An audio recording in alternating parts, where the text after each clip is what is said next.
¿Qué tal? Muy buenas noches. Canarias trata de resistir a la cuarta ola que está disparando las cifras en la península y que ya ha comenzado a llegar a los hospitales. En las islas, la virulencia de la curva epidemiológica se ha visto contrarrestada por las medidas de restricción, aunque los contagios se estancan y hoy se han vuelto a superar los 200 positivos. Se trata de un panorama sanitario mejorable justo cuando la vacunación vive un nuevo traspiés. Crecen los problemas en torno a los fármacos de AstraZeneca y Janssen tras detectarse nuevos casos de trombos que han paralizado su lanzamiento en Europa. Sobre la seguridad de las vacunas vamos a hablar en los próximos minutos. También les vamos a mostrar cómo Gibraltar está recuperando la normalidad a pasos agigantados después de haber inmunizado a la práctica totalidad de su población. Pero esta es una noche en la que también tenemos que hacer balance sobre los riesgos y beneficios que está ocasionando la inteligencia artificial. La cuarta revolución industrial se ha visto acelerada por la pandemia y ha obligado a muchos sectores a transformarse para poder sobrevivir. La aparición de los robots en el mercado laboral, la telemedicina o la reconversión de las ciudades son algunos de los efectos directos que ya están presentes también en Canarias. De todos estos temas vamos a hablar a lo largo del programa de hoy, pero para abordar la última hora de la pandemia nos acompañan esta noche Ibelice Barrios, que es inmunóloga. Buenas noches, Ibelice. Buenas noches. Está con nosotros también Luis Ortigosa, que es presidente de la Sociedad Canaria de Pediatría y miembro del Grupo Técnico de Vacunas de Canarias. Y buenas noches, Luis. Y está con nosotros también José Luis Arocha, que es epidemiólogo. Vamos, como siempre, con los datos antes de meternos en el tiempo de debate. Canarias suma este jueves 214 contagios por coronavirus. La cuarta ola sigue creciendo en el archipiélago, aunque a un ritmo, eso sí, menor que las anteriores y alejada de los datos que está registrando, por ejemplo, la península. Aún así, la incidencia acumulada en los últimos 14 días sigue su particular escalada en las islas y se sitúa en 131 positivos por cada 100.000 habitantes, mientras que la semana pasada, lo recordarán muchos de ustedes, era de 120 casos. Por islas, la estabilización de los contagios ha llevado al gobierno a bajar a Fuerteventura al nivel 2 de alerta, pero Tenerife y Gran Canaria continúan en ese nivel 3 por el estancamiento de los datos epidemiológicos. En estas islas preocupan las incidencias acumuladas por encima de la media regional y la presencia de los pacientes con coronavirus en las UCI. Los sanitarios ya advierten de que los perfiles están cambiando y de que cada vez son más los jóvenes que ocupan una cama en las unidades críticas. El número de contagios en Tenerife y Gran Canaria obliga a prorrogar una semana más las restricciones vigentes. Mi primera pregunta es, Ibelice, ¿por qué no logramos doblegar la curva? Hola, buenas noches. Pues no logramos doblegar la curva porque todavía la única medida que nos queda por implementar al 100% es la vacunación. Como veremos luego en el reportaje que tenéis preparado de Gibraltar, eso es lo que nos va a llevar a la nueva normalidad, a poder recuperar nuestra vida de antes. Y bueno, desde aquí lanzar un mensaje de intensidad. Hay que intensificar la campaña, hay que hacerla más velozmente para poder recuperar todas esas cosas que extrañamos tanto y que por el momento, con las medidas que estamos habitualmente tomando, pues no logramos contener la cifra de contagios. Es verdad que la situación es ahora mismo de una calma tensa, digamos, ¿no? Bueno, pues hay que decir que la administración de la vacuna Janssen se ha paralizado en Europa tras la decisión de Estados Unidos de suspender su uso, un hecho que ha ocurrido justo cuando todavía no se habían superado los recelos hacia la vacuna de AstraZeneca. No obstante, la Agencia Europea del Medicamento insiste, los trombos son efectos secundarios muy raros y lo que sí entraña riesgos es no vacunarse. Wendy Fuentes, buenas noches. Efectivamente, Miguel Ángel, muy buenas noches. España espera recibir 5 millones de vacunas de Janssen de aquí a junio y esta semana han llegado unas 146.000 dosis que se encuentran almacenadas a la espera de que la Agencia Europea del Medicamento se pronuncie sobre su uso, un dictamen que podría producirse la próxima semana. En Estados Unidos se han detectado 6 casos de trombo entre casi 7 millones de estadounidenses a los que se les había inoculado el fármaco. Las afectadas son mujeres de entre 18 y 48 años y una de ellas ha fallecido. La EMA está investigando estos casos para confirmar si los trombos los ha producido la vacuna o no.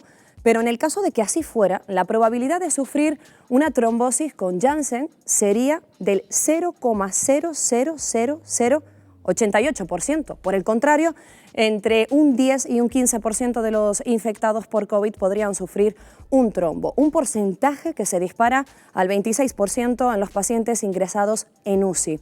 Además de la vacuna Janssen, hay otra, la de AstraZeneca, que también se investiga. En este caso, la Agencia Europea del Medicamento estima que es posible que 1 de cada 100.000 vacunados sufra coágulos sanguíneos, lo que equivale a un 0,00001%, mientras que 1 de cada 166 personas muere por coronavirus, según el Imperial College de Londres. Tomando como referencia estos parámetros, se estima que 1,5 de cada 100.000 adultos de entre 30 y 39 años pueden padecer trombos raros tras las inyecciones. Pero en la franja de entre 60 y 69 años, la probabilidad es de 0,5% de cada 100.000. Si ahora nos centramos en la mortalidad por COVID, la posibilidad de fallecer a causa de la pandemia afecta a 1.000 de cada 100.000 personas de entre 60 y 69 años y a 75 de cada 100.000 entre los que tienen de 30 a 39 años. Además, hay que señalar que AstraZeneca ha demostrado una alta eficacia y si no, pues fíjense en los datos que arrojan los ensayos clínicos. La vacuna logra reducir un 67% los casos asintomáticos y su capacidad para evitar los contagios supera el 50%. Ya existen estudios que muestran que los ingresos hospitalarios caen más de un 80% con su uso. En el caso de Janssen, el fármaco tiene una eficacia global del 66%, un porcentaje que asciende hasta el 85% a la hora de evitar la forma más grave de la enfermedad. Esta vacuna tiene a su favor que solo requiere una dosis y ha demostrado protección frente a la variante sudafricana del coronavirus. Como vemos, los datos respaldan ambos fármacos y sobre su seguridad y efectividad vamos a hablar esta noche con Vicente Larraga, investigador del CSIC, al que ya saludo. Muy buenas noches, Vicente. Muy buenas noches, ¿qué tal? En España han fallecido más de 75.000 personas por coronavirus, mientras que en Estados Unidos pues, se han registrado 6 casos de trombos con una persona fallecida, entre casi 7 millones de vacunados con el fármaco de Johnson & Johnson. ¿Le parece razonable que se haya pausado la vacunación con Janssen a la espera de que se pronuncie la EMA? ¿Qué opina? Bueno, sí, lo que se ha producido es digamos, una coincidencia entre la aparición de trombos en el caso de Janssen y también con AstraZeneca. Eso es lo que ha llevado a esta paralización que debería ser de muy pocos días, porque no parece razonable que se pare la distribución de la vacuna, pero sí que hay que analizar qué ha pasado con esas 6 mujeres, y porque hay que investigar más cosas, hay que investigar si tenían alguna enfermedad previa, si estaban tomando algún tipo de fármaco, todo este tipo de cosas hay que verlas. Entonces, una pequeña investigación, al menos para ver si existe una correlación o no, sí hay que hacerla, pero una cosa es eso y otra detener la distribución, ¿no? Que creo que no debe hacerse. ¿Podemos afirmar sin temor a equivocarnos que la vacuna de Janssen es segura? Sí, sin duda, sin duda. Eso no lo dude, igual que la de AstraZeneca, igual que las otras dos. No. Las vacunas son el único instrumento que tenemos para acabar con la pandemia y los efectos secundarios que tienen graves son poquísimos. Es incomparable con el daño que hace la enfermedad. Además, la EMA es tajante a la hora de confirmar la seguridad de AstraZeneca y sobre todo los beneficios de la vacunación. Sin embargo, en España se ha decidido no administrar la vacuna de AstraZeneca a menores de 60 años. No sé qué opinión le merece esta decisión y si podría administrarse a todos los grupos de edad. Bueno, parece que cuanto más jóvenes hay algún efecto secundario que es un poquito más serio en las personas jóvenes. Y esto no se da en las personas mayores. Entonces, por seguridad, bueno, vamos a empezar con las personas mayores. En el caso de que hicieran falta más vacunas, pues se podría recurrir a AstraZeneca, pero mientras haya un suministro suficiente, tanto de Moderna como de Pfizer, AstraZeneca va bien para las personas mayores porque sabemos que casi no va a haber ningún efecto secundario grave. ¿Usted cree que quizás estamos poniendo más el foco en los efectos secundarios de estos fármacos que en aquellas personas que podrían fallecer por no vacunarse a tiempo? Desde luego, es algo que no se dice, ¿no? El número de personas que fallecen por la enfermedad, que siguen falleciendo por la enfermedad, y lo que ha sucedido en las residencias de ancianos, que la mortalidad se ha desplomado realmente, demostrando que las vacunas son válidas, pues no se pone suficientemente en valor. Es decir, que siempre se habla de las posibles dificultades, se incrementa el temor de las personas, pero no está justificado. También estamos viendo que se está produciendo un baile de cifras entre las farmacéuticas sobre el grado de efectividad. ¿Hay vacunas que son más efectivas que otras? No, vamos a ver. Los datos que se dan se refieren a la resistencia, entre comillas, ¿no? a la infección o a la enfermedad en los grupos en los que se ha vacunado. No significa que si se pone una vacuna que tiene una efectividad del 95%, que usted está protegido al 95%, y si le ponen una del 70% está protegido al 70%. No es así como se hace el cálculo. El cálculo es que cuando se ha vacunado a toda una población con un tipo de vacuna, se sabe que esa población, si se infectaran todos, solamente el 30% se infectaría o solamente el 10% se infectaría, pero eso a las personas no les afecta demasiado. Hay muy pocos casos descritos de fallecimientos de personas que hayan sido vacunadas, y lo que asegura la vacunación es que si sufre usted la enfermedad la va a tener de una forma muchísimo más leve, y eso es lo que creo que hay que decirle a las personas para invitarlas a que se vacunen. Claro, que hay que matizar y que hay que poner en valor. Vamos a hablar también de la Sputnik, de la vacuna rusa. ¿Cree que finalmente terminará utilizándose en España? Y también quería saber qué opinión le merece este fármaco. Bueno, vamos a ver. Es un fármaco del que hay pocos datos. Hay datos de los experimentos en clínica en fase 3 y fase 2, pero de su fabricación y de lo que tiene exactamente hay menos datos, ¿no? Entonces, eso es algo que a la Agencia del Medicamento le molesta mucho, el no conocerlo todo. Entonces, hay otra dificultad, y es que la Agencia Europea del Medicamento le exige a Sputnik que se fabrique en Europa. Y entonces eso es un hándicap grande. Entonces, deben estar en esa negociación, creo yo. Además, Vicente Larraga, encabeza usted la investigación de uno de los 3 prototipos de vacunas más avanzados en nuestro país. La pregunta que nos hacemos, y probablemente ya se la hayan hecho antes, ¿para cuándo podría estar disponible? Bueno, nosotros seguimos manteniendo la fecha que teníamos prevista en un principio, que es el final de año. Ojalá no tengamos ningún retraso, porque mire, este es un trabajo de larga distancia y en cualquier momento puede surgir una dificultad que puede retrasar el trabajo. Yo estoy casi convencido que las 3 que conozco más, que son las del Consejo, van a llegar a buen puerto, pero puede que se retrasen un poquito si hubiera alguna dificultad técnica, que no es descartable, porque ya le digo, este trabajo termina cuando uno termina, aunque parezca una perogrullada. Puedes tener un problema serio justo antes de terminar, ¿eh? Entonces, eso es algo que le pasa en todas las vacunas.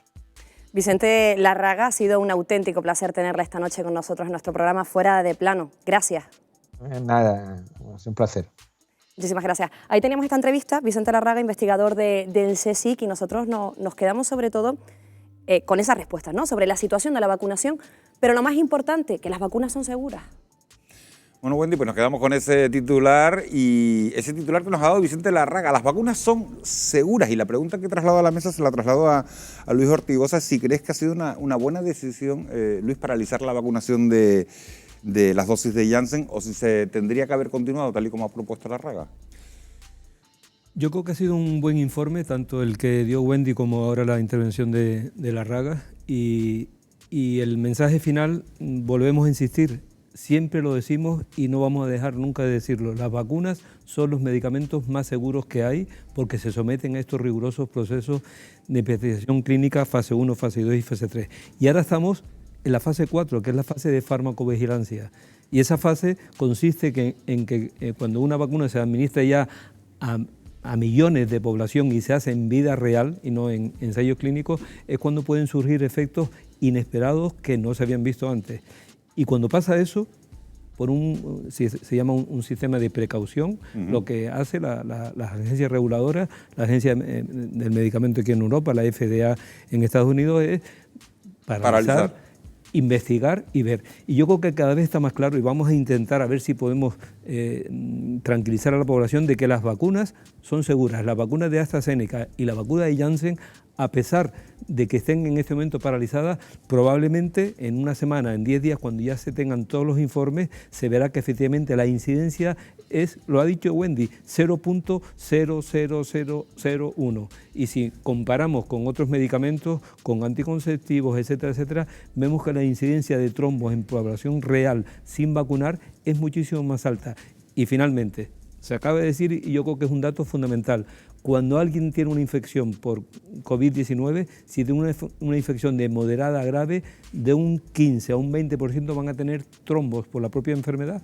O sea que los porcentajes son mucho mayores. Decía Larraga que la parálisis debía ser prácticamente de unos días, tal y como se ha producido. De momento y después del revés de Janssen, José Luis, la Unión Europea ha decidido fiar su calendario de vacunación a las remesas extra que van a tener de las vacunas de Pfizer. Se ha hablado de un primer cargamento de 50 millones de vacunas extra. ¿Sigue siendo viable con estos reveses inmunizar al 70% de la población cuando finalice el verano? Yo creo que sí. Creo que sí, creo que es viable porque por un lado se están comprando y se están buscando alternativas, pero la fundamental es lo que acabamos de expresar en el informe el profesor y ahora también ha comentado Luis. Dentro de poco tendremos que tomar una decisión respecto a AstraZeneca y a Janssen a nivel científico y a nivel político.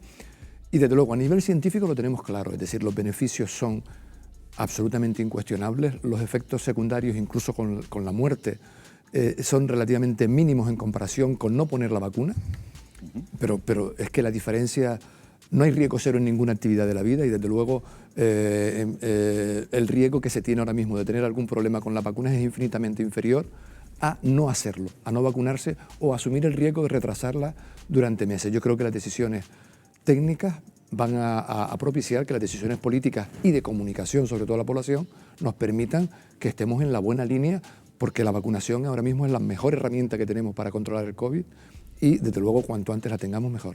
Y Belice, voy con el mismo asunto desde otro punto de vista. Sanidad sigue estudiando qué hacer todavía con la segunda dosis de AstraZeneca. No hay una decisión firme de momento. Si dependiera de ti, ¿qué harías? Nosotros en la Sociedad Española de Inmunología nos reunimos la semana pasada, la Junta Directiva, precisamente para tratar este tema, ¿no? Porque sabíamos que ahora con las nuevas restricciones de edad se iba a quedar un porcentaje de población que se estima que son en torno a 2 millones de personas que han recibido la primera dosis y no cumplen el criterio de edad que se ha establecido ahora para ponerles la segunda dosis. Entonces, desde nuestra posición en la Sociedad de Inmunología, lo que queríamos decir era, primero, que la gente que se ha vacunado con una dosis esté contenta. ¿Contenta por qué? Pues porque se han protegido. Sabemos, por los datos que tenemos de estudios que vienen del Reino Unido, que las personas que se vacunan con una sola dosis ya están protegidas para COVID grave. Ese dato solamente yo creo que nos tiene que hacer respirar un poquito, ¿no?, a todas las personas que se hayan puesto esta dosis y decirles que, bueno, que nuestra recomendación es vamos a esperar a ver cómo se desarrollan los acontecimientos en estas semanas, porque la segunda dosis de AstraZeneca además tenemos la ventaja de que tiene unas 12 semanas, entre 12 y 15 semanas para un poco aclarar todo este panorama que se está presentando. Y nosotros la recomendación sería hacer lo que dice la ficha técnica de la vacuna.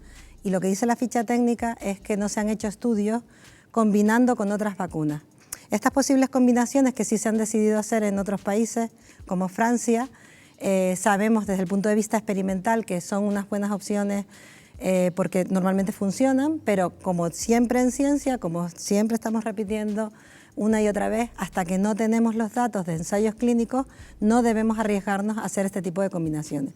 Y desde la Sociedad Española de Inmunología lo que quisimos dejar claro es que a nosotros, en caso de ser esta la pauta que se vaya a adoptar, nos gustaría tener antes datos. ¿Y sería una opción viable el que se quedaran sin la segunda dosis? Por supuesto. Es una opción en la cual veríamos a ver cuál es el nivel de protección. De hecho, la vacuna de Janssen es monodosis. ¿Por qué la vacuna de Janssen es monodosis? Pues sencillamente porque Janssen apostó en su ensayo clínico por hacer las inmunizaciones con una sola dosis. El sistema inmune funciona igual en todas las vacunas. solo que ellos decidieron apostar por una pauta de una sola dosis, sabiendo que quizás el porcentaje de protección en individuos que tienen sistemas inmunes un poco más debilitados, como los mayores, pues estas protecciones van a ser menores, pero vacunas a más población en menos tiempo. Esa fue la estrategia que se adoptó en el Reino Unido. Ellos decidieron apostar por las primeras dosis, avanzar en el proceso de vacunación y ahora ya están desescalando. Al principio no sabíamos si iba a salir bien, pero bueno, el tiempo les ha dado la razón que eso puede ser una pausa asumible hasta que tengamos más dosis o más vacunas que nos permitan abordar este problema. Luis Ortigosa, me gustaría hacerte una pregunta, porque a diferencia de las vacunas de Pfizer y de Moderna, que están basadas en el sistema del ARN mensajero, los fármacos de Janssen y de AstraZeneca utilizan el vector viral, es decir, un virus modificado, corrígeme si me equivoco, genéticamente, para que no pueda desarrollarse en el organismo humano. ¿Podría ser esta la causa de estos trombos tan raros y tan poco comunes? Se están estudiando. Eso todavía yo no te puedo dar la respuesta, no porque no la sepa, sino porque efectivamente nadie lo sabe y ahora mismo están las agencias reguladoras estudiando el asunto. Yo quisiera hacer 3 o 4 comentarios. Continuando con lo que comentaba Ibelice, hay que tener en cuenta que los efectos adversos graves a una vacuna se suelen ver en las 2 primeras semanas, entre el tercer, el cuarto día y el día 13, que es lo que está sucediendo con estas 2 vacunas. Con lo cual, esa gran población que ya ha recibido la vacuna de AstraZeneca y la de Janssen, los que la han recibido en Estados Unidos, y que no han tenido estos efectos indeseables, extraños y muy infrecuentes, lo más probable es que si se le administra esa segunda dosis no van a tener esos efectos, con lo cual esa puede ser una opción, continuar con ficha técnica con 2 dosis para AstraZeneca y con 1 dosis para Janssen. Pero yo creo que nos estamos liando bastante siempre hablando de dosis. Yo creo que lo más importante es que sepa, yo creo que lo que tenemos que decirle a la población es que con las vacunas que tenemos, con las vacunas que van a venir, cuando se resuelva definitivamente este pequeño lío que se ha montado en base a estas 2 vacunas, lo que hay que avanzar es en el proceso de vacunación para llegar lo antes posible a ese 70%, que si es después del verano mejor. ¿Por qué? Porque de lo que se trata es de frenar la transmisión del virus y se trata de frenar las muertes por ese virus. Ese es el tema más importante. Hablando precisamente, Luis, de vacunación, Canarias ha vuelto a batir un nuevo récord en lo que a vacunación se refiere, 18.000 dosis inoculadas en una sola jornada, pero a pesar de este hito, José Luis Arocha, seguimos estando a la cola de España en lo que se refiere al porcentaje de población vacunada. ¿A qué se debe esto? Pues no lo sé. ¿O a qué crees que se debe? Bueno, supongo que se está vacunando en función de lo que va llegando y en función de las estrategias de cada comunidad autónoma. Sinceramente no sé a qué se puede deber. Es porque no han llegado las vacunas suficientes. Fíjense ustedes que los equipos de vacunación están perfectamente formados. Aquí hemos tenido a Begoña Riero hace unas cuantas semanas hablando de esto, y la logística de vacunación en Canarias está perfectamente montada. Hubo un momento, hace un mes y medio, que estábamos en cabeza de vacunación. Probablemente están fallas las vacunas, pero ya se están abriendo grandes centros, ya no se están vacunando solamente en centros de salud o se ha abierto Infecar, se ha abierto... Y se van a abrir más. Y si ustedes ven la prensa en estos días, ya se sabe que por lo menos en todas las islas grandes ya están los grandes centros preparados. ¿Preparados para qué? Para que tener vacunas, porque es que el personal está, los centros están, ¿qué faltan? Las vacunas. Ha dicho el gobierno que podría duplicar incluso y llegar, que su objetivo es llegar a 20.000, 30.000 dosis diarias. Si hay vacunas, se llegará a ese objetivo.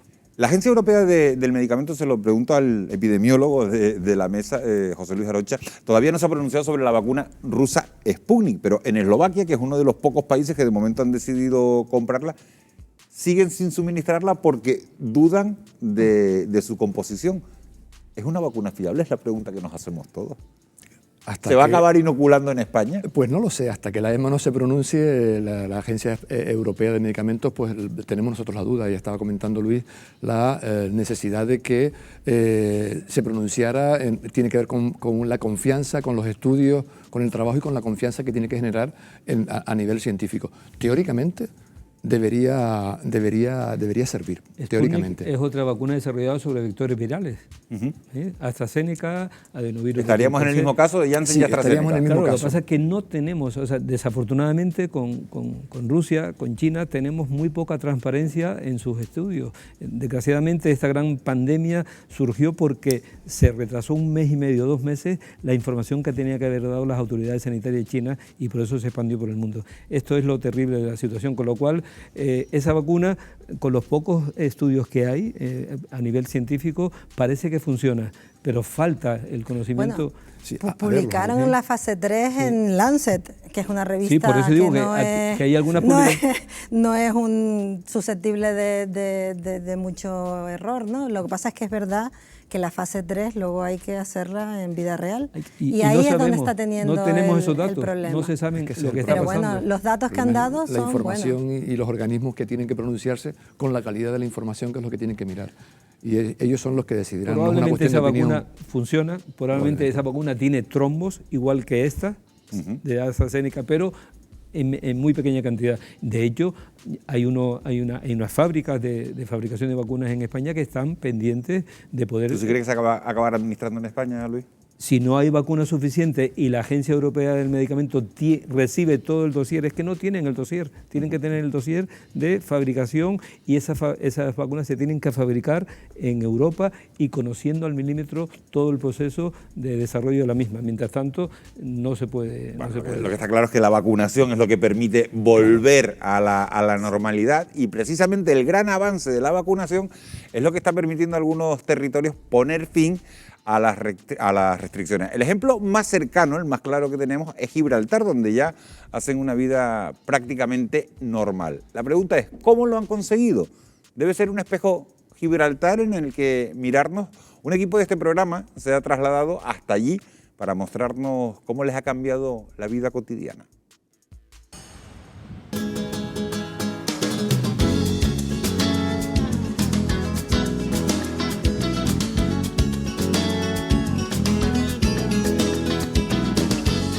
En Gibraltar ya se respira algo de lo que anhelamos en España, y es volver poco a poco a la normalidad. Casi toda la población está ya vacunada y, como ven, el uso de la mascarilla ya no es obligatorio en el espacio al aire libre, tan solo en el transporte público y en el interior de los comercios. Además, el toque de queda ya no existe, y a partir de mañana ya no habrá una limitación en el número de personas que podrán reunirse entre.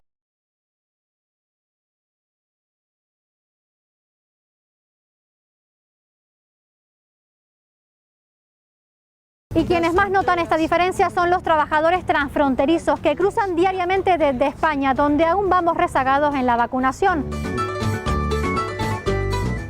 Miguel, trabajador transfronterizo, con un pie a cada lado, ¿cómo se vive y se trabaja en esta nueva normalidad? ¿Qué diferencias observas? Bueno, diferencia bastante, ¿no? El hecho de nada más que de poderte quitar la mascarilla y sentir el viento en tu cara ya es una alegría. Trabajamos mejor, no tenemos ese agobio de tener la mascarilla puesta y demás. Y también da pie a que nos veamos los gestos, volver a reírnos. El inconveniente está en que, claro, te acostumbras a estar 8 horas sin las mascarillas y demás.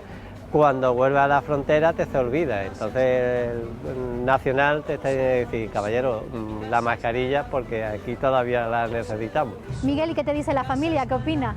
Sienten un poquito de envidia, ¿no? El decir, bueno, tú llegas, te quitas la mascarilla. Pues Miguel, no te quitamos más tiempo, gracias. Que tengas buen día. Igualmente. Hasta luego. Adiós.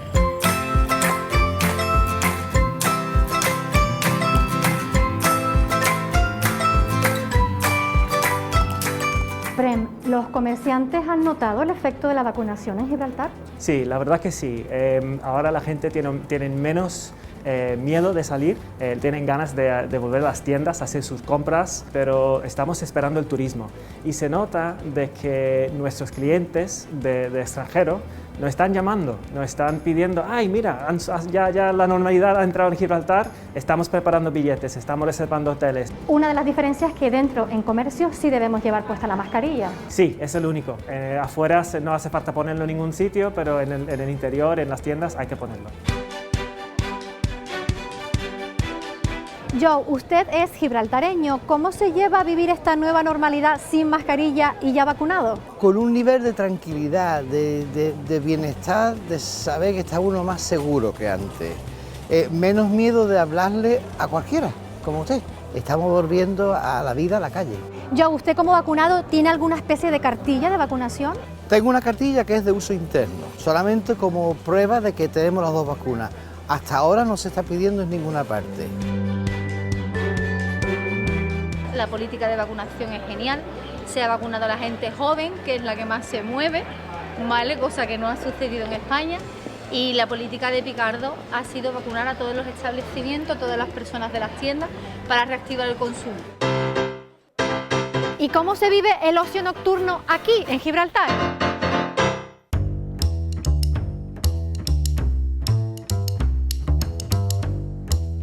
Hola, buenas noches, ¿qué tal? Hola, ¿Todo ¿qué bien? tal? Por favor, cuando pueda. Gracias.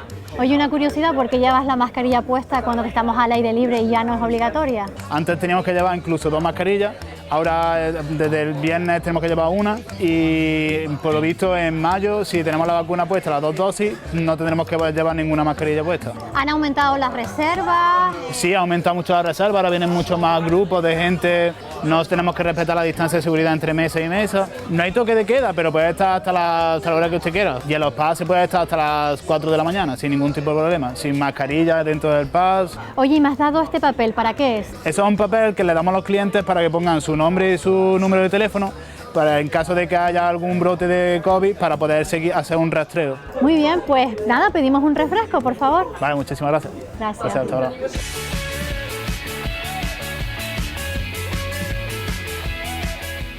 Coca-Cola por aquí. Gracias. Haber acariciado algo de la nueva normalidad merece, sin duda, un brindis. Bueno, pues Gibraltar es el ejemplo de las consecuencias positivas que deja la inmunización masiva, que podemos aprender de lo que acabamos de ver en el Peñón. Eso, lo que hemos visto, es decir, si se avanza en la vacunación, se avanza en la transmisión del virus y se va terminando con la pandemia. Pero ojo, porque estamos hablando de vacunación, y se está olvidando el mantener las normas que hemos dicho desde el principio. Tenemos que seguir manteniendo las mismas normas de seguridad, porque si solamente vamos a estar vacunándonos y la gente sigue olvidándose y se siguen haciendo fiestas clandestinas y botellones y demás, pues la transmisión del virus va a seguir, porque es que no vamos a tener ese 70% de población inmunizada hasta dentro de unos 4 o 5 meses. Y Elise. Hombre, yo le lanzaría un mensaje... Da envidia ver lo de Gibraltar, ¿eh? Sí, lo de Gibraltar es maravilloso, la verdad que gracias, a mí me ha alegrado el día también.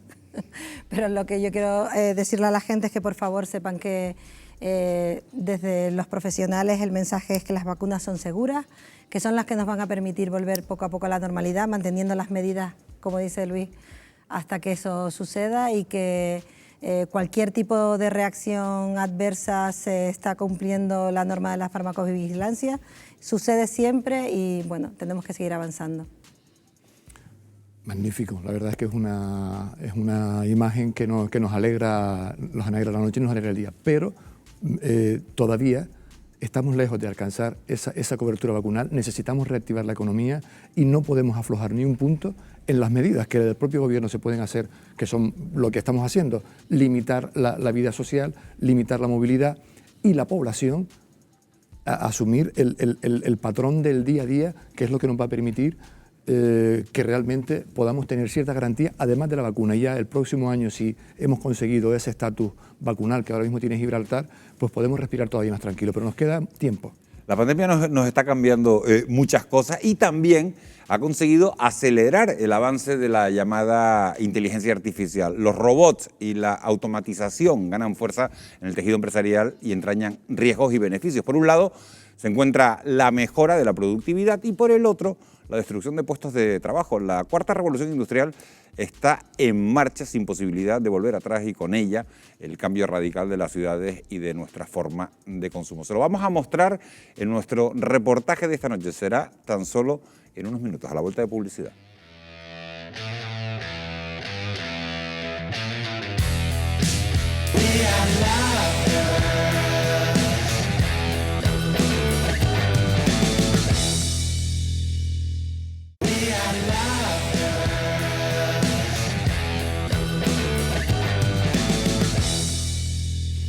Ya estamos de vuelta. La crisis sanitaria ha adelantado el futuro. Las empresas han iniciado un camino de no retorno hacia la cuarta revolución industrial para poder sobrevivir, mientras que las ciudades se preparan para dar el gran salto en la inteligencia artificial. Todo, tal y como lo conocemos, está cambiando, y esta noche vamos a intentar averiguar si está ocurriendo a una velocidad para la que no estamos preparados. Para eso se han incorporado a nuestra mesa de debate Munez Melwani, que es economista y socio director de Cross Capital. Buenas noches, Munez, bienvenido. Buenas noches. Está con nosotros también Esther Martín, de Comisiones Obreras. Buenas noches, Esther, bienvenida. Gracias, buenas noches. Se ha incorporado a la mesa Pedro Mujica, que es tecnólogo. Buenas noches, Pedro. Buenas noches, gracias. Y está también con nosotros Leopoldo Acosta, que es catedrático de robótica de la Universidad de La Laguna. Buenas noches, bienvenidos. Buenas noches. Bienvenidos a los cuatro, desde nuestra manera de consumir hasta la medicina o la atención institucional que recibimos. Todo, absolutamente todo, comienza a digitalizarse irremediablemente. Pero no solo eso, la robótica también se apodera de nuestros trabajos. Lo vamos a ver en nuestro reportaje de esta noche, al que hemos titulado Un mundo artificial.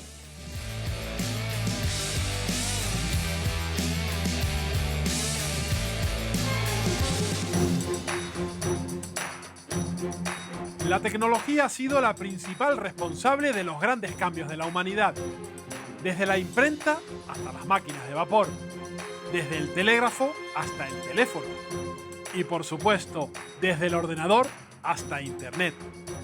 Cada invento ha abierto nuevos caminos por explorar, cambiando el mundo tal y como lo conocíamos.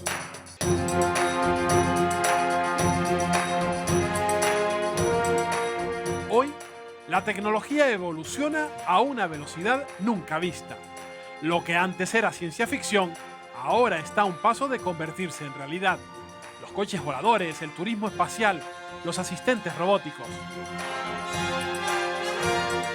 Las máquinas y la inteligencia artificial nos dirigen hacia nuevos horizontes en la movilidad, el mundo laboral y en la forma de relacionarnos, marcando el camino hacia un futuro que es más suyo que nuestro.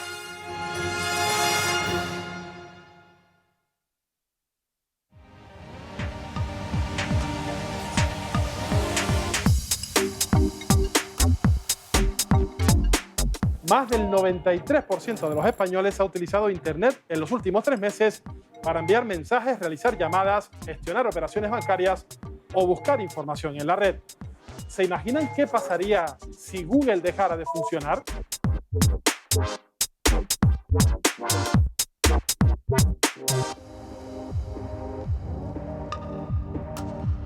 El mundo se apaga, deja de existir, nos vamos a negro.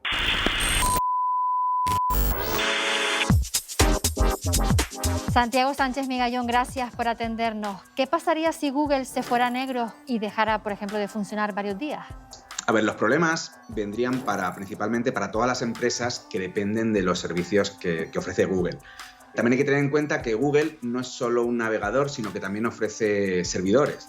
Entonces, claro, durante todo este tiempo que estuviera paralizado, pues evidentemente las pérdidas económicas serían grandiosas porque paralizarías empresas. Si cayera Android con Google, pues imagínate ya, sería la desconexión absoluta, sería la parálisis total de la economía.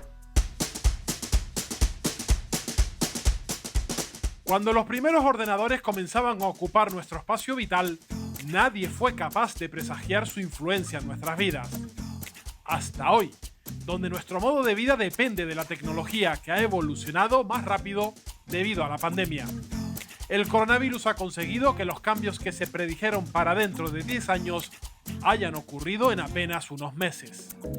Si ya existía una dependencia hacia la digitalización de las empresas, esto se ha desarrollado en el último año y se ha implementado, debido a que ha habido que hacer un uso de elementos digitales para mantener los procesos generales de las empresas y su funcionamiento.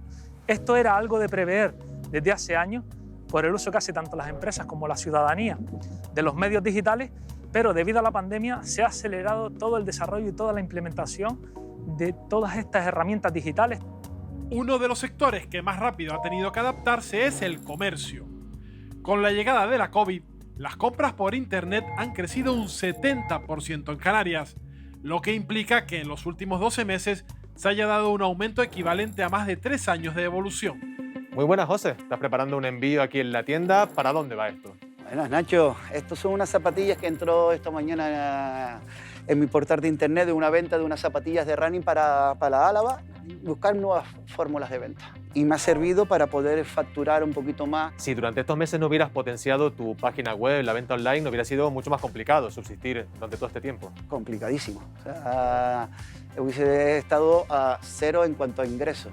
Las empresas canarias están avanzando en la digitalización, pero ante la necesidad como respuesta. El planteamiento es que lo hagan porque estratégicamente para sus negocios necesitan esa evolución. Si todo el mundo hiciera sus compras a través de Internet, ¿qué ocurriría en Canarias? Aquí tenemos que diferenciar entre la localización del comercio, si el comercio está ubicado en Canarias o fuera de ella, y por otro lado el tipo de productos. De estos dos aspectos va a depender tanto el nivel de empleo que se pueda generar como el nivel de renta y de impuestos que se generen en Canarias. Y el dinero en efectivo para hacer esas compras también parece tener los días contados.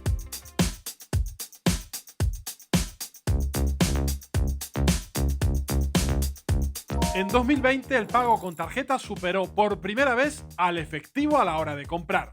Antes de la pandemia se pagaba al contado en el 61% de las ocasiones, ahora en poco más del 45%. El dinero físico, tal y como lo conocemos hoy en día, sí es cierto que yo creo que en algún momento en el futuro lejano sí que va a desaparecer. Hemos visto que en los últimos años ha habido un auge muy grande en la operativa de criptomonedas. Todavía no se han convertido en un sistema de pago porque no están reguladas.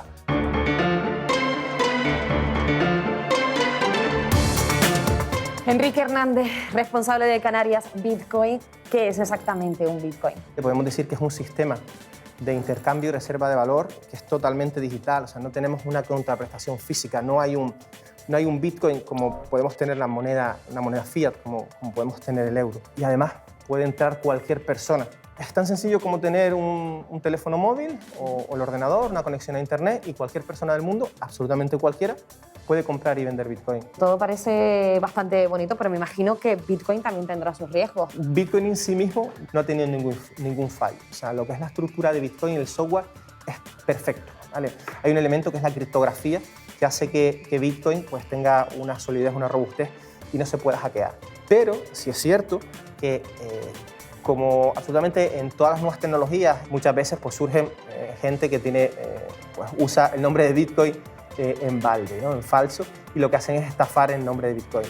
La tecnología avanza, nuevas formas de pago, amenaza al dinero en efectivo y también a las sucursales bancarias. En España, el número de cajeros se sitúa en menos de 50.000, un 20% menos que hace 12 años. En ese mismo tiempo han cerrado 23.000 oficinas. No tenemos necesidad de ir físicamente a una sucursal para contratar los servicios bancarios. Pues esto se traduce en que en los últimos años ha habido una tendencia de la digitalización del sector bancario. No necesariamente implica la desaparición de las oficinas físicas totalmente. Sí que va a haber una reducción de ellas, va a haber una reestructuración de plantillas. David Galante, liberado sindical de UGT CaixaBank. ¿Cuántos puestos de trabajo se han podido llegar a perder por esta digitalización? En esta última década pueden llegar a 100.000 puestos de trabajo. Solo este año, en Canarias, se estima unos 1.000 empleos menos. No es muy halagüeño el futuro del sector.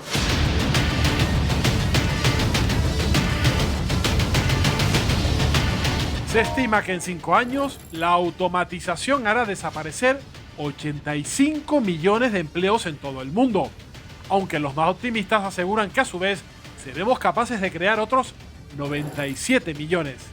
Sin embargo, muchos profesionales miran con recelo a los robots, que podrían ocupar puestos en la abogacía, la medicina e incluso en el periodismo.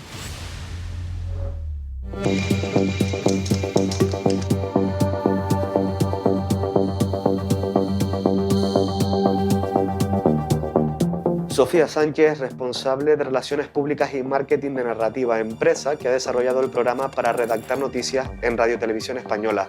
¿En qué consiste el proyecto? Radio Televisión Española ha puesto en marcha un proyecto de investigación para cubrir con inteligencia artificial las elecciones en municipios de menos de 1.000 habitantes. Esta automatización de contenidos se produce a partir de datos de fuentes oficiales, es decir, nuestro sistema de inteligencia artificial después transforma estos datos en una narrativa hablando sobre información relativa a las elecciones en esos municipios. Sofía, ¿y un ordenador puede ser más imparcial que un periodista? La máquina te saca una narrativa ofreciendo los datos. 30 personas han votado a este partido, pero la máquina no te dice por qué. Los periodistas no pueden ser sustituidos, son más necesarios que nunca. ¿Realmente se imaginan a una máquina en el muelle de Arguineguín, cerca de lo que sufren las personas que han llegado en patera o en cayuco a Gran Canaria? Alejarnos de los acontecimientos, alejarnos de las personas, va en contra del periodismo. La proximidad y el olfato, digamos, es algo que yo creo que las máquinas no podrán sustituir jamás. La inteligencia artificial también será capaz de sustituir parte del trabajo que realizan los abogados, redactando contratos, apelando multas de tráfico o cumplimentando escritos legales. Bueno, hay una aplicación que ya se usa, que es la del robot ERTE, para pues, toda la gestión de los ERTE, como al final la documentación que se pide, la tramitación y demás, las consultas, las comunicaciones son similares, son siempre las mismas, se está empezando a implementar en algunos despachos de abogados. ¿Qué puede aportar la implementación de esas herramientas tanto a los abogados en particular como a la justicia en general? Básicamente la agilización de los procesos, de los trámites y la libertad de tiempo del propio abogado. Hoy por hoy estamos bastante lejos de que una máquina llegue a sustituir a un abogado. Tenemos este punto de la ética, ¿no? de la implementación de otras normas que todavía la inteligencia artificial no ha desarrollado. Esta revolución industrial inteligente está afectando a todos los ámbitos y la medicina es uno de los campos en los que se están logrando avances espectaculares. Doctora Eva Nogués, ¿qué es la cirugía robótica? Hoy en día es la tecnología disponible más avanzada. Esa tecnología tiene el nombre de Sistema Robótico Da Vinci, viene utilizándose en Canarias desde principios del año 2019. Este tipo de cirugía rompe con esa imagen tradicional. Ya el cirujano no está a los pies de la cama del paciente, sino que aunque está en la misma sala quirúrgica, pero está sentado en una consola lejos de él. ¿Qué futuro nos depara la robotización de la medicina? La introducción de nuevas técnicas quirúrgicas a este tipo de cirugía y, por supuesto, lo que es la tecnología 5G. Pero la robotización también entraña riesgos y el rápido avance que está experimentando provoca que se disparen los hackeos informáticos. El reciente ciberataque al Servicio de Empleo Estatal evidencia las grietas de nuestras empresas públicas y privadas. Se producen cientos de miles de ataques al año, pero con la pandemia se han disparado.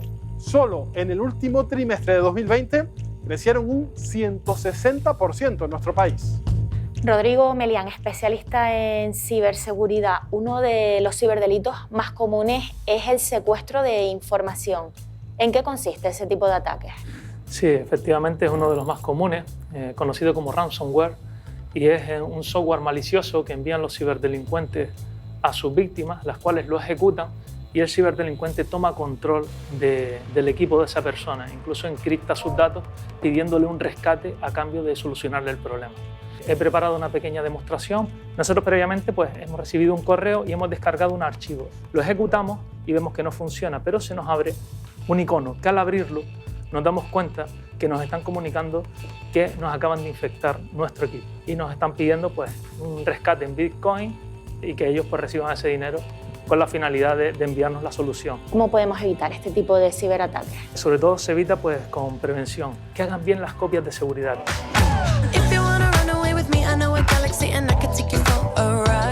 La tecnología revolucionará también nuestras ciudades. La llegada del 5G no solo cambiará nuestra forma de vida, sino también nuestro entorno.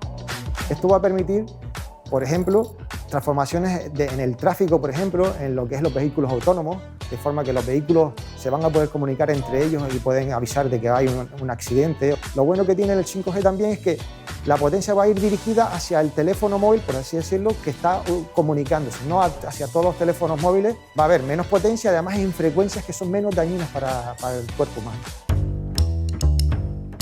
En unos meses, la tecnología evitará que perdamos tiempo buscando aparcamiento, lo que a su vez disminuirá la contaminación. En Las Palmas de Gran Canaria están instalando unos sensores con los que los conductores podrán saber en tiempo real qué plazas de la zona azul están libres antes de llegar. Sobre todo tiene como objetivo evitar ese tráfico de agitación que se suele llamar, dando vueltas, buscando aparcamiento. Uno va a tiro hecho a donde hay aparcamiento, por lo tanto mejoramos el tráfico, hay menos emisiones de CO2 al medio ambiente y además le facilitamos la vida a los usuarios de los coches. Hay más proyectos dentro de la Concejalía de Movilidad, dentro de ese encuadre de inteligencia azul. Si hay un día de lluvia, pues no saltarán los sensores que riegan los jardines, o va a haber sensores también en los contenedores. Cuando están llenos pasará el camión de recogida solo si los contenedores están llenos, con lo cual también ahorraremos tiempo.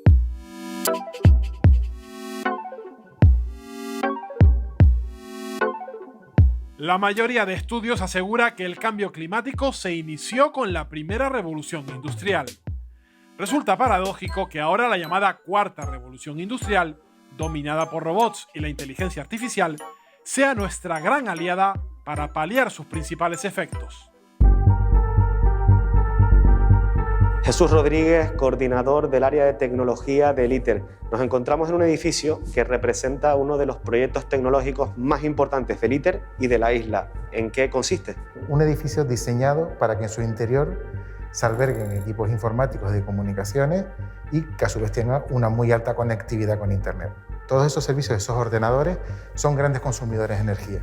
Si esa energía proviene de fuentes fósiles o fuentes convencionales, pues contribuyen a las emisiones de CO2 y aumentar el efecto invernadero. Para evitar eso, los edificios de CPD pues, están implementando políticas y tecnologías que permiten disminuir bastante esas emisiones, tecnologías de ahorro energético y, como es en el caso del edificio en el que nos encontramos ahora mismo, tecnologías que integran la generación de fuentes renovables. Hablamos de un proyecto que presenta posibilidades para poder luchar contra el cambio climático. ¿Cuáles son? Tenemos infraestructuras propias y una de esas infraestructuras es el supercomputador TEIDE y que, entre otras cosas, sirve para desarrollar modelos meteorológicos y climáticos para poder predecir pues, tanto el tiempo que va a ser en pocos días como incluso el clima que va a ocurrir en una serie de años.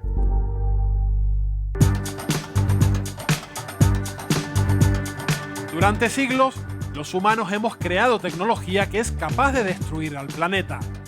Sin embargo, ahora las máquinas podrían servir para enmendar algunos de nuestros errores. La inteligencia artificial ha evolucionado muchísimo y no parece ser una amenaza para la humanidad, sino todo lo contrario. Bien empleada tendrá un impacto beneficioso en nuestra economía, sociedad, sanidad y calidad de vida. Lo acabamos de ver, la inteligencia artificial y la robótica han llegado para marcar nuestras vidas. Leopoldo Acosta, catedrático de robótica de la Universidad de La Laguna. ¿Estamos preparados para la cuarta revolución industrial? Bueno, antes que nada, buenas noches, aunque ya te lo dije antes, Miguel Ángel. Yo creo que los cambios han sido constantes en la historia de la humanidad, ¿no? Lo que pasa es que ahora los cambios se suceden con una rapidez muy grande. Entonces sentimos una sensación de agobio. Yo creo que lo que determina la cuarta revolución industrial es fundamentalmente el fenómeno de la conectividad. Todo está conectado, el Internet de las cosas, tenemos hasta un frigorífico inteligente que se conecta a la red y entonces eso hace que aparezcan un montón de problemas de seguridad, ¿no?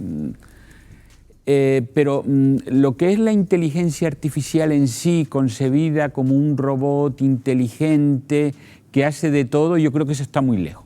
Yo creo que eso realmente pasarán muchos años para que eso realmente sea una realidad.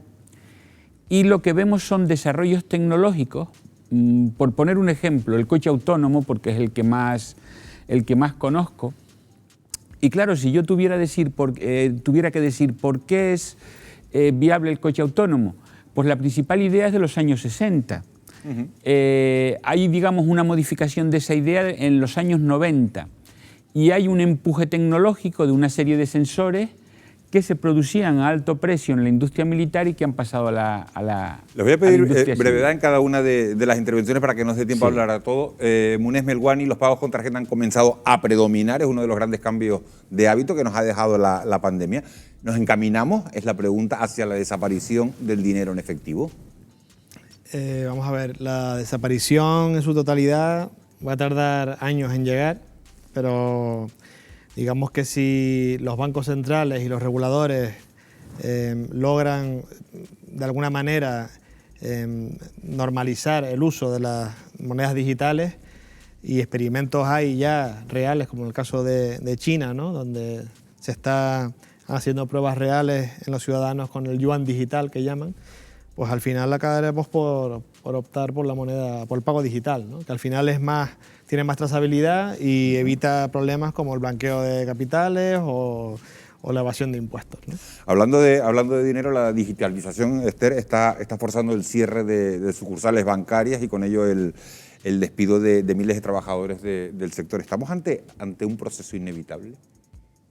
Posiblemente, o sea, esto no se le puede poner ningún tipo de fronteras. Hemos visto cómo en la última década se han destruido en torno a 120.000 puestos de trabajo solo en el sector bancario, con el cierre de más de 20.000 oficinas durante todo el estado, de sucursales. Esto que conlleva no solo a esa destrucción de los puestos de trabajo, sino que amplía, por ejemplo, la brecha digital, donde personas con una edad más avanzada, que no está tan familiarizada pues, con este tipo de herramientas, pues no pueden acceder, tienen muchas problemáticas, y luego el cómo nos adaptamos, ¿no? En una banca que cada vez pone más dificultades, una banca que, por cierto, sigue debiendo 64.000 millones de dinero público, y vemos cómo continúa destruyendo empleo, para lo cual pues necesitamos que el gobierno establezca unas políticas pues, que un poco pueda frenar pues, todo este tipo de cuestiones. Pedro Mujica, la inteligencia artificial ya controla muchos aspectos, muchísimos aspectos de nuestras vidas, recopila nuestros datos y luego los utiliza para conocernos y crear nuestros perfiles. ¿A qué riesgo nos estamos enfrentando en realidad? A uno de los 4 riesgos existenciales que el Instituto de la Vida de Max Tegmark avisa, junto a la biotecnología, a las armas de destrucción masiva y al problema medioambiental. La inteligencia artificial, como dijo mi compañero, general, la fuerte, no se conoce si se llegará a lograr algún día, pero existen riesgos con lo que tenemos a día de hoy y su posterior evolución. Por ejemplo, el que estén recabando nuestros datos y nos estén de alguna forma manipulando, que se haya creado un instituto como el de la captología, que afecta al sistema de recompensas en las redes sociales, que se usen experimentos del siglo XX para poder manipular nuestra toma de decisiones y todo se lleve mediante algoritmos de inteligencia artificial, te dan un buen background de lo que podría pasar si se sigue haciendo una mala praxis de ello. El futuro, desde luego, pasa también, lo estábamos hablando, por robotizar los trabajos, lo que para muchos es una amenaza, para otros es un modelo repleto de oportunidades. Y es que la llamada cuarta revolución industrial podría crear casi 100 millones de empleos en la próxima década, especialmente en el ámbito tecnológico. Sobre esto hemos podido preguntarle al catedrático de Economía de la Universidad Oberta de Cataluña, Joan Torrent Celens. Joan Torrent, profesor de Economía y Empresa de la Universidad Abierta de Barcelona, gracias por atender nuestra llamada. Gracias a vosotros. La pandemia ha acelerado la digitalización y el Foro Económico Mundial ya calcula que en 2025 robots y humanos van a compartir el mercado laboral prácticamente a medias, al 50%. ¿Qué beneficios va a traer este nuevo sistema productivo? Bueno, yo diría, en primer lugar, que hay que tomar estas previsiones de lo que pasará en 2025 un poco con cierta cautela, ¿eh? Hay que tener en cuenta, o muy en cuenta, los procesos de convergencia de tecnologías, ¿eh? Es decir, no es lo mismo un robot de hoy que un robot de hace 20 años. Por tanto, la primera lección es cuidado con estas previsiones, y la segunda es que hay un conjunto de efectos positivos, ¿no?, que están vinculados con la capacidad de las personas de analizar los datos, de trabajar con los datos, de ver cómo podemos hacer mejores previsiones y analizar el comportamiento de las personas con mucha más robustez, ¿no? Joan, pero estas previsiones de automatización a corto plazo pueden acabar desplazando hasta 85 millones de empleos. ¿Cree que es posible una convivencia entre las máquinas y las personas sin que perjudique a los humanos? Sí, yo creo que esto es como inevitable, la convivencia es como inevitable, ¿no? Esto para empezar, ¿no? Porque, y hasta cierto punto es recomendable, es decir, si uno hiciera lo que está pasando en los robots con lo que ha pasado con la tecnología a lo largo de la historia, es que es verdad que en el corto plazo hay como unos efectos de desplazamiento de empleo, pero en el largo plazo, a través de los mecanismos de emprendimiento, innovación y nueva generación de empleo, la actividad económica siempre ha sido capaz, ¿no?, de compensar los efectos del empleo desplazado en el corto plazo con las mejoras del empleo creado en el largo plazo, ¿no? Y por tanto, esto que los economistas llamamos los mecanismos de compensación, en teoría tienen que funcionar también con los robots.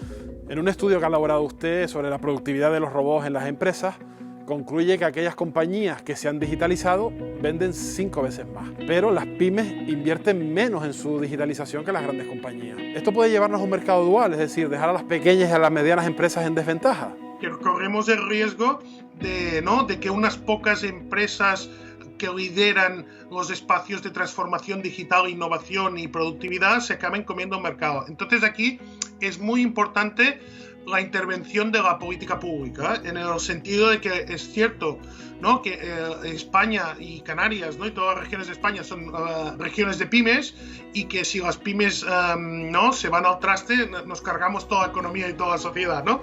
Y por tanto debemos instaurar políticas que funcionen para que las pymes entren en los procesos de transformación digital. ¿Y esto qué significa, no?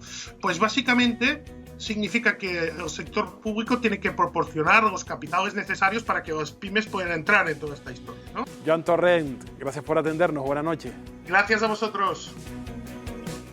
No todas las empresas tienen las mismas oportunidades de acceso a las tecnologías y aún así el 20% de los empleos ya son altamente automatizables en España. Leopoldo, ¿supone esto un peligro para los trabajadores? Yo creo que sí, al mismo tiempo abre oportunidades. Yo de todas maneras quisiera poner un ejemplo que digamos que siempre, estamos en Canarias y yo pienso en un supermercado, ¿no? En un supermercado, pues ahora estamos viendo que el propio cliente escanea un código de barras, pero claro, hay una solución tecnológica que es una etiqueta NFC que se puede colocar a un producto y que se lee por radiofrecuencia, de tal manera que yo coloco mi producto en mi carrito y salgo y, digamos, se realiza la facturación. Eso es un proceso de innovación de... ¿Por qué no se hace? Porque resulta más caro a día de hoy comprar las etiquetas a pagar el sueldo digamos, a un cajero, ¿no? En el momento en que esos costes se inviertan, pues habrá ahí una pérdida de... Esther, ¿supone esto un peligro para los trabajadores? Supone un peligro si no somos capaces de afrontar pues estas realidades que no vamos a poder ser capaces de parar. Si bien y además con la problemática de que esto no va a afectar solo a los trabajos de baja cualificación, es que van a afectar también a los de una alta cualificación.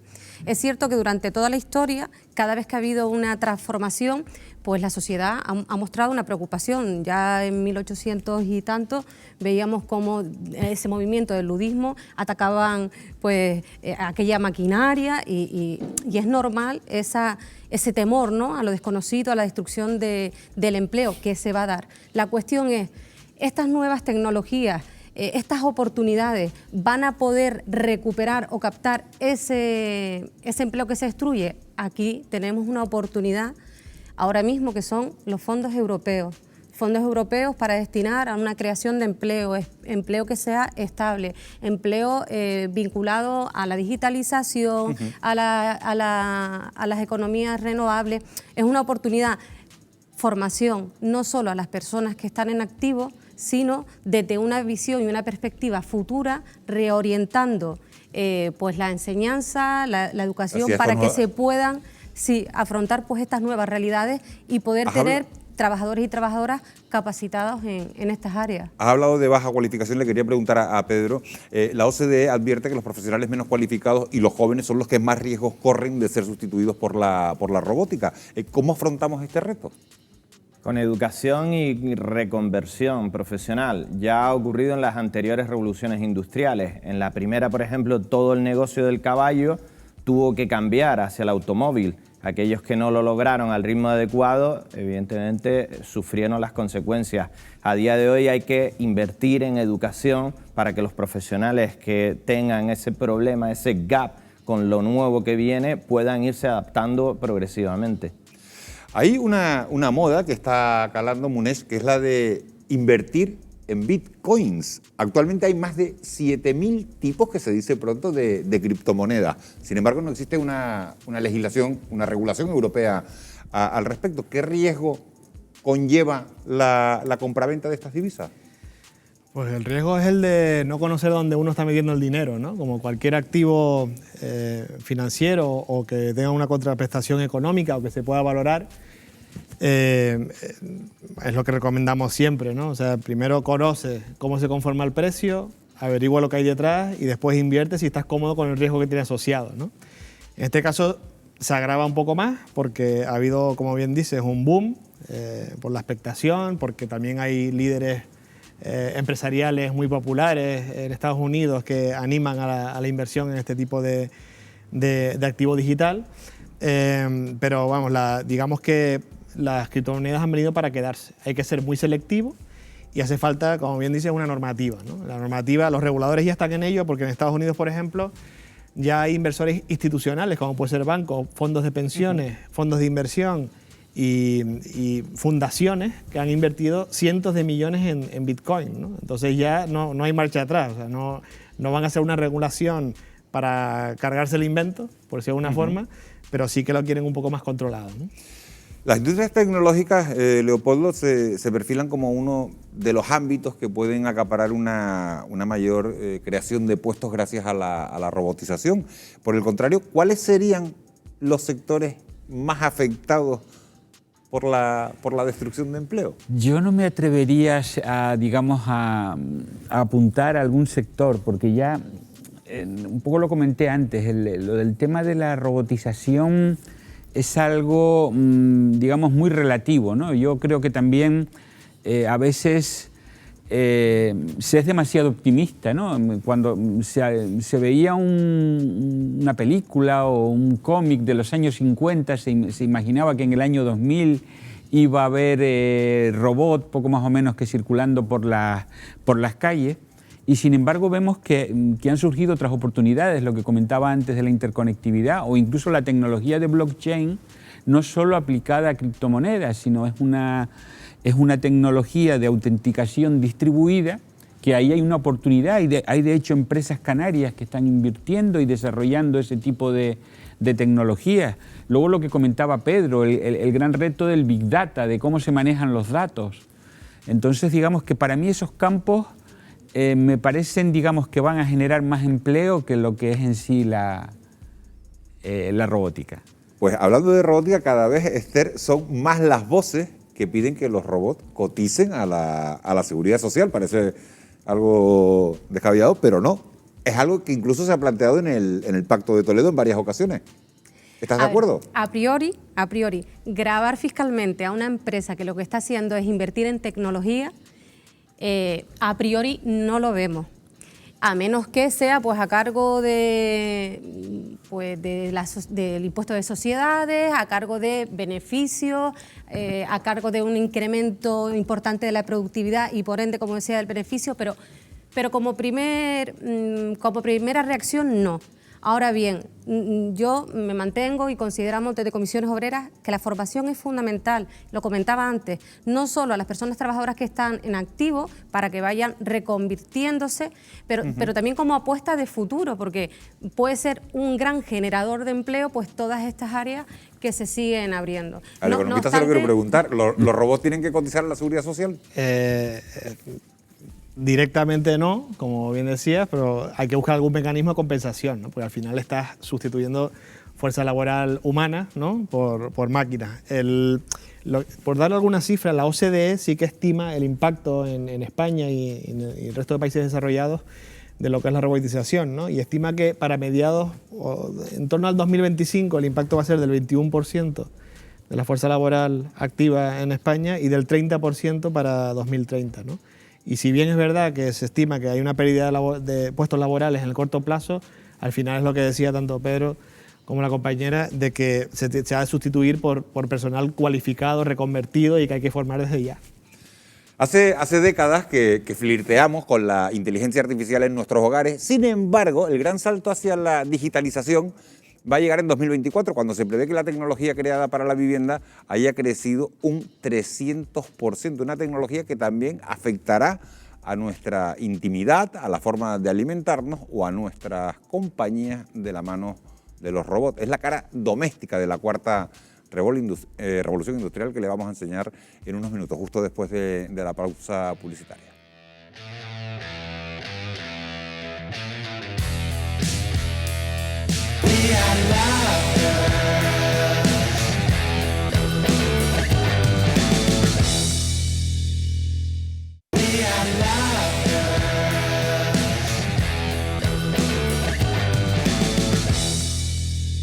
La inteligencia artificial lleva tiempo formando parte de nuestros hogares a través de electrodomésticos, aparatos o la domótica. Sin embargo, los robots están adquiriendo una nueva función y es la de acompañamiento, especialmente a los mayores que viven solos. Incluso la comida está sometida a un profundo proceso de transformación y es posible consumir carne in vitro. Estos son algunos de los aspectos del futuro al que nos está acercando la inteligencia artificial. La tecnología se ha colado en nuestro hogar y ya sabe a qué hora nos levantamos, con quién nos hemos relacionado, cuáles son nuestras rutinas, aficiones y qué contenidos preferimos a la hora de sentarnos a ver la televisión o a escuchar algo de música. Desde hace una década compartimos nuestra vida con electrodomésticos conectados a Internet que saben más de nosotros que cualquier otra persona.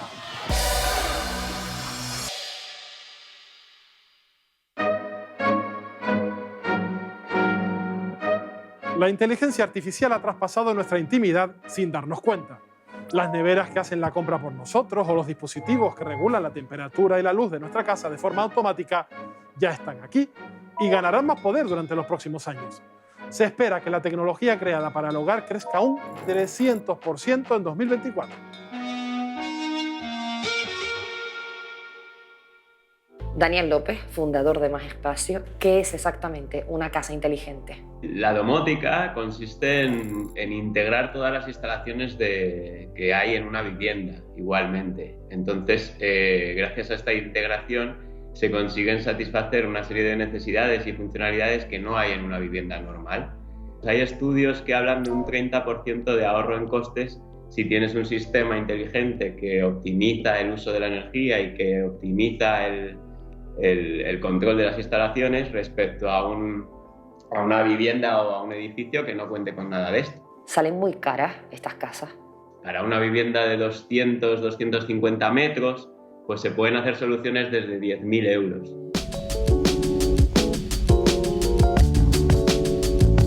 Neveras, lavadoras, bombillas, casi cualquier objeto estará enlazado a Internet. En 2024 habrá 13.800 millones de dispositivos conectados en el mundo. La mitad de los españoles ya utiliza al menos uno de ellos, como los relojes inteligentes para monitorizar sus coches, sus viviendas o su salud. Una conexión que genera gran información que se conoce como Big Data.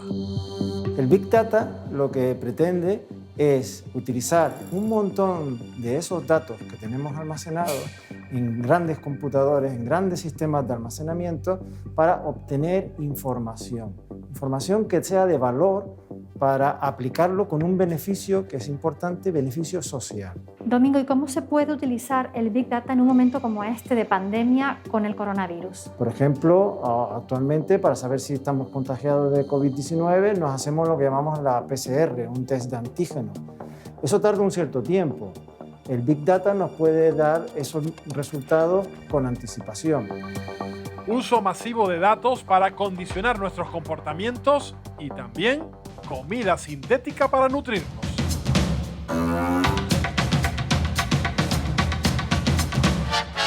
Esta carne no se compró en una carnicería, se creó en un laboratorio. Es el primer chuletón creado en una impresora 3D. Aunque parezca que es parte de una vaca, en realidad es carne in vitro, cuya producción es menos contaminante. Nikki Quinn, directora de marketing global de Aleph Farms. ¿Cómo surge la idea, el proyecto de desarrollar esta carne cultivada? En principio, esta tecnología fue creada para el ámbito de la biomedicina, para desarrollar órganos humanos y salvar vidas. Pero los científicos se dieron cuenta de que, aplicando esta tecnología a la comida para desarrollar tejido muscular animal, serían capaces de ayudar a mucha más gente y resolver uno de los problemas más desafiantes del mundo actual. Lo que estamos haciendo esencialmente es imprimir células de vaca. ¿Creen que es un producto que se consumirá de forma generalizada en los próximos años o va a haber reticencias en una parte de la población? Creo que las personas de generaciones más antiguas tienen más reservas con la carne cultivada que las generaciones más jóvenes, pero es una gran oportunidad para escribir un nuevo capítulo de la historia. El perfil nutricional de estas carnes a día de hoy es bastante parecido, sobre todo su perfil proteico, aunque bueno, nutricionalmente exactamente iguales no son. Los cultivos celulares han ido desarrollándose en la industria agroalimentaria también para el desarrollo de nuevos productos que sustituyen, y que replican, que copian la textura o la finalidad de aporte de nutrientes de los alimentos tradicionales. Los cultivos celulares son una opción tecnológica y una apuesta tecnológica muy importante. No solo podemos alimentarnos gracias a la tecnología, también puede ser parte de nuestra familia.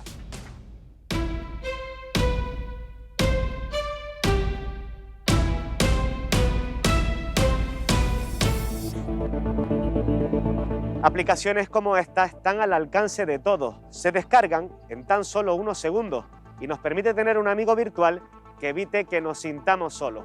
Además, lo más importante de esta tecnología es que está basada en el aprendizaje automático. Cuanto más la usemos, sus conversaciones y respuestas serán cada vez más personalizadas.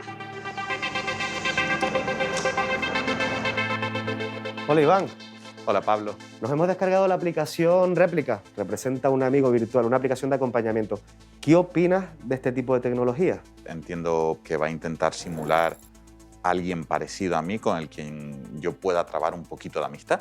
Habrá que probarla, ver el nivel de profundidad que tiene, el nivel de realismo, si engancha o no engancha, si es capaz de construir una réplica o no es capaz. ¿Qué beneficios podría tener para los usuarios esta aplicación y a qué peligros podríamos enfrentarnos al usarla? La máquina no me va a juzgar, la máquina no va a emitir una opinión drásticamente negativa acerca de mí, y si lo emite sé que en realidad no lo siente, aunque lo escriba o lo comunique, no lo está sintiendo. Peligros en que podamos construir una amistad virtual así en tipo película ficción, muy difícil, muy difícil. Yo creo que lo mejor sería probarla. Me descargo la aplicación, la estoy probando unos días, una semanita, cuando tengamos tiempo de volvernos a ver, y te digo cuál ha sido mi experiencia. Para combatir la soledad, la tecnología también nos ofrece la posibilidad de tener un robot como mascota. Un ejemplo es Moflin, un aparato con forma de hámster con inteligencia artificial evolutiva. Puede aprender en tiempo real según el trato que tenga con otros seres humanos o incluso con animales. Básicamente es un robot que busca captar nuestra atención para que le hagamos caso. Imita el comportamiento de una mascota y para ello utiliza técnicas de inteligencia artificial que lo que busca es aprender de qué es lo que más nos llama la atención. Tiene una serie de sensores, detecta cuando lo tocamos, cuando lo acariciamos y también detecta sonidos. Entonces, él lo que va a buscar, el robot, es tratar de llamarnos, de que estemos con él, de que juguemos con él. El siguiente paso de la evolución de la robótica puede ser máquinas que lleguen incluso a desarrollar pensamientos, sentimientos, o eso ya entra en el campo de la ciencia ficción. Se puede adaptar a nosotros, se puede ser un elemento que responda de forma bastante humana a las tareas. Lo tenemos que ver como un elemento que aprende, ante una entrada, aprende una respuesta. ¿Que él genere sentimientos hacia nosotros? No, él simplemente está aplicando para lo que ha sido desarrollado, que es captar nuestra atención.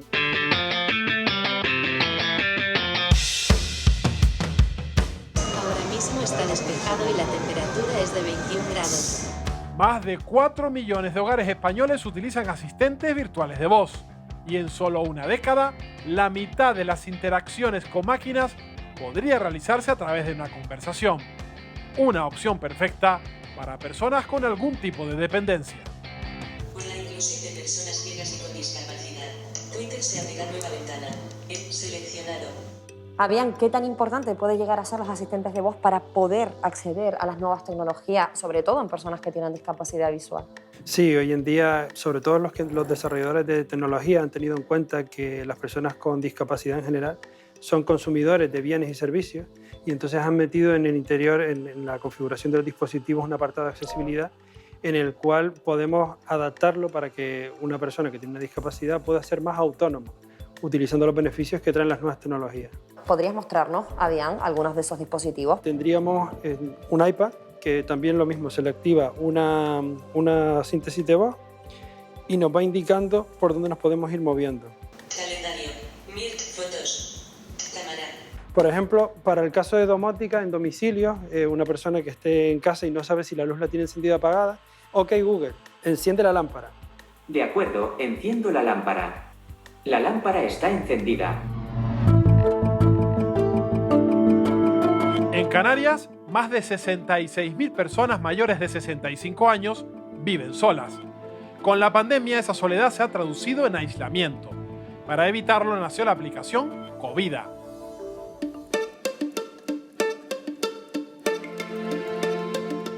Hola Victoria, voluntaria de la aplicación Covida. ¿Cuántas personas en promedio puedes llegar a ayudar?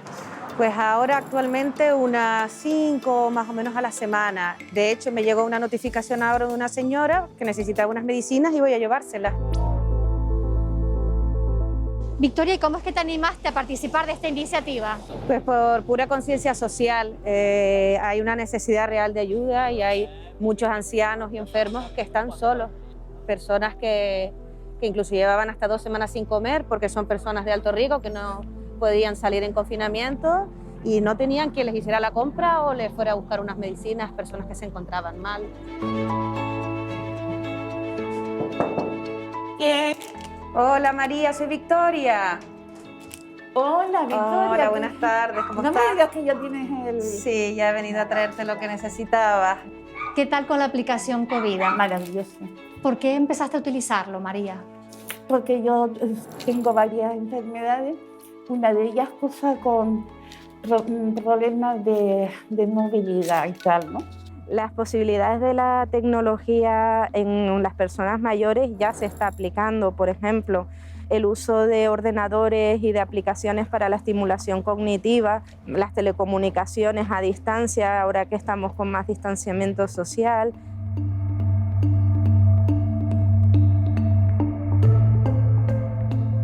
OK Google, enciende la tele y pon Televisión Canaria. Perfecto. La tecnología ha cambiado nuestra forma de consumir televisión y lo seguirá haciendo en el futuro. Un canal disponible en España usará un programa informático que decidirá cuál será su parrilla. Para ello, usará datos de consumo, metadatos de los contenidos y las interacciones de los usuarios. Manuel Balsera, gracias por atendernos. ¿Cómo funciona el canal de televisión Select?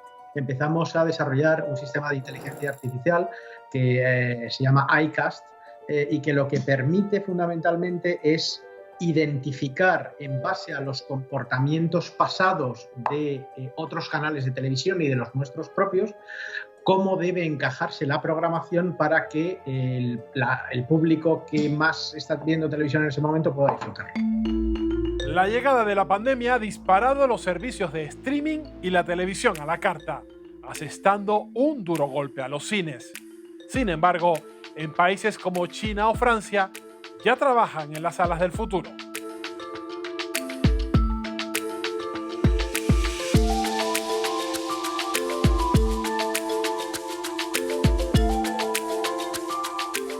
Laura, los cines en China y en Francia se están empezando a reconvertir y adaptar también a un nuevo formato. ¿Qué te parece si los vemos aquí en pantalla y los comentamos?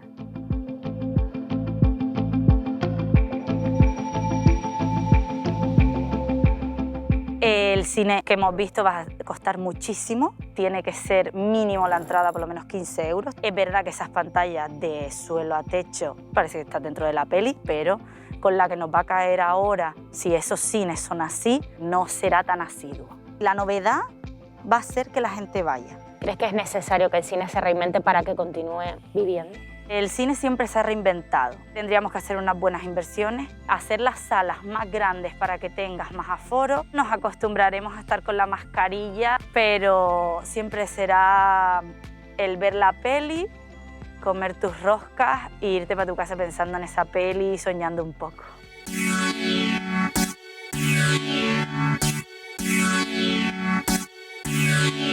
Y mientras las salas de cine se adaptan a la nueva tecnología, nuestro nuevo amigo virtual sigue con nosotros.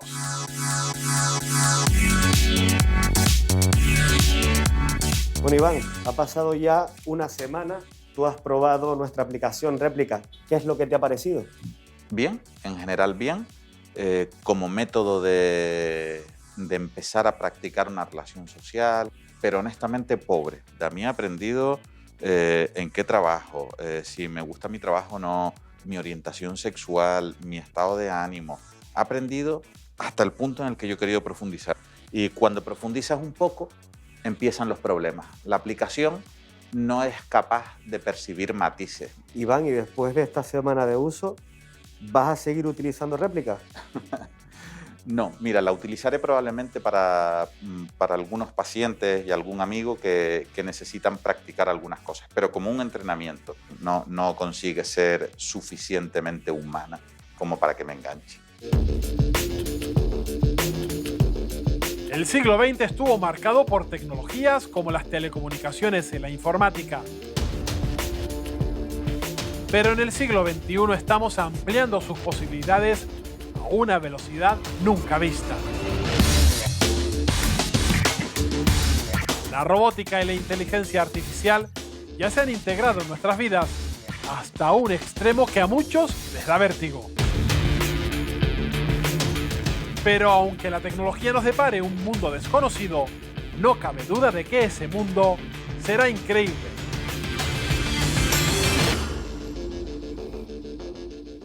Como hemos visto, la digitalización está más presente que nunca en nuestras vidas, pero también tiene una cara B, la de los ciberataques que se han disparado a raíz de la pandemia. Si quieren saber cómo evitarlos, no se vayan, porque se los vamos a mostrar en solo un minuto, a la vuelta de publicidad.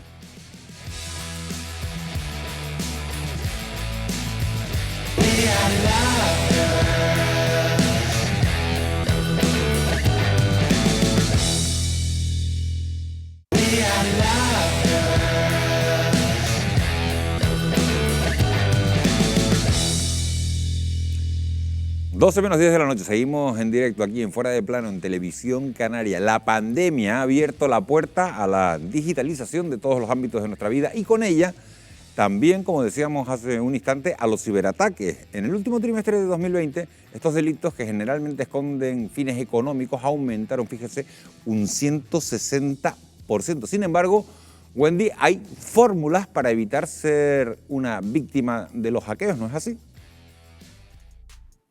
Así es, los ataques informáticos se han disparado durante la pandemia y conectarse a Internet pues cada vez entraña más riesgos. Por ello, esta noche pues contamos con Deepak Daswani.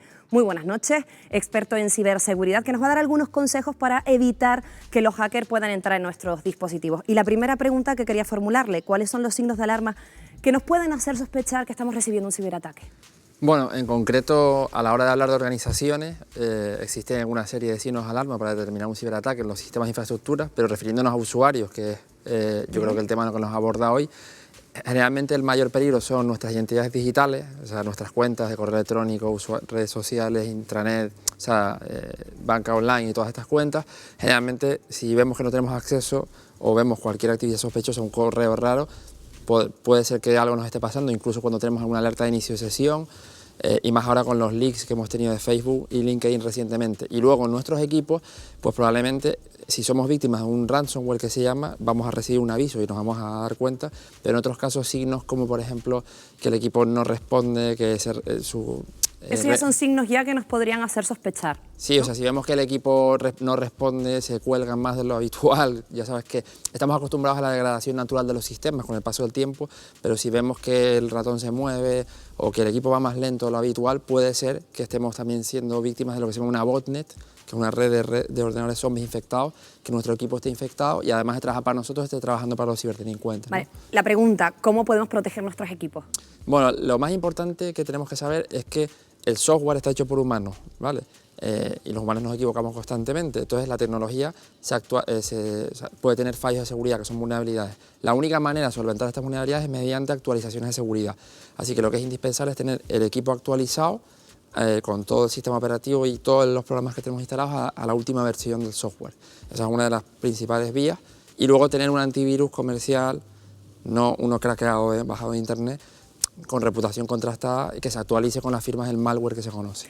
¿Qué papel juegan las contraseñas? ¿Qué importancia tienen? Las contraseñas son otra de medidas de seguridad que tienen que ver con nuestras cuentas, lo que estábamos comentando antes, las identidades digitales. En este sentido, las contraseñas son fundamentales para garantizar el acceso a nuestras cuentas, pero más allá de ello, lo que es importante es habilitar esto que se llama doble factor de autenticación, que ya muchos servicios nos permiten, que es el de asociar no solo algo que yo sé, que es la contraseña, sino un segundo factor, que suele ser nuestro dispositivo móvil, para que si un ciberdelincuente tiene acceso a nuestras contraseñas e intenta entrar a nuestras cuentas, nos llegará un SMS al móvil y con esto nosotros podremos, primero, darnos cuenta de que estamos siendo víctimas de un ataque y segundo, revocar el acceso y garantizar que solo nosotros podemos entrar porque tendremos un código que introducir cada vez que nos autentiquemos en un sistema, ¿no? Otras de las cosas que también nos pasan mucho cuando entramos en páginas, en suscripciones, que nos piden nuestros datos personales. ¿Debemos evitar datos personales o simplemente tener en cuenta en qué plataforma las enviamos, a través de qué plataforma? Bueno, los datos personales, de hecho ya sabemos que con el nuevo reglamento de protección de datos a nivel europeo, las empresas, organizaciones y sitios informan a los usuarios de para qué están utilizando sus datos y dónde están siendo tratados. Nadie se lo lee, pero bueno, en este sentido, como deberían, bien has dicho, ¿no? Claro, tener en cuenta la información que cedemos y para qué la cedemos y ser consciente de ella, que es diferente de la información que compartimos en redes sociales abiertamente. Que en ese sentido lo que deberíamos pensar es que la premisa tiene que ser, a la hora de regalar nuestros datos o cederlos, ser los mínimos posibles. Pues si tenemos un formulario donde nos pide nombre, apellido, no sé, clave, dirección, hay muchos datos que son opcionales, no tenemos por qué darlos si no queremos. Y ya para terminar, ¿debemos fiarnos de las redes de wifi públicas, que ahora hay tantas? ¿Son de fiar o no? A ver, las redes wifi públicas generalmente son abiertas y esto significa que no tienen cifrado, con lo cual todo el tráfico puede ser monitorizado por alguien que sepa hacer esto, ¿no? Luego lo que sucede es que hay otras medidas de autenticación, como que si tú usas aplicaciones legítimas, pues de Facebook, Twitter, Instagram, lo que quieras, esas ya tienen medidas de seguridad para, aun estando en una red wifi, que no pase nada. Antes pasaban muchas más cosas que ahora, pero lo que es cierto es que la red es una red no confiable porque no hay cifrado y en esas redes tendríamos que extremar la precaución, no acceder a servicios críticos, banca online, porque sí que todavía se pueden dar ciertos ataques que pueden hacer que un ciberdelincuente nos lleve a un sitio que no es legítimo y a partir de ahí comprometa nuestra seguridad. Deepak Daswani, qué bien nos ha venido esta noche todas estas preguntas, este acting. Muchísimas gracias por acompañarnos. Nada, gracias a ustedes y como siempre, hasta la próxima. A tener en cuenta, yo he tomado nota, espero que en casa también y en la mesa sobre todo, Miguel Ángel. Gracias, Wendy. España es el tercer país del mundo más vulnerable a los ciberataques, lo que supone que un 96% de las empresas deberían ajustar sus sistemas de ciberseguridad. Ante este panorama, Munez Melwani, la pregunta ¿es posible impulsar la transformación industrial que ya se está gestando si todavía no existe una cultura digital?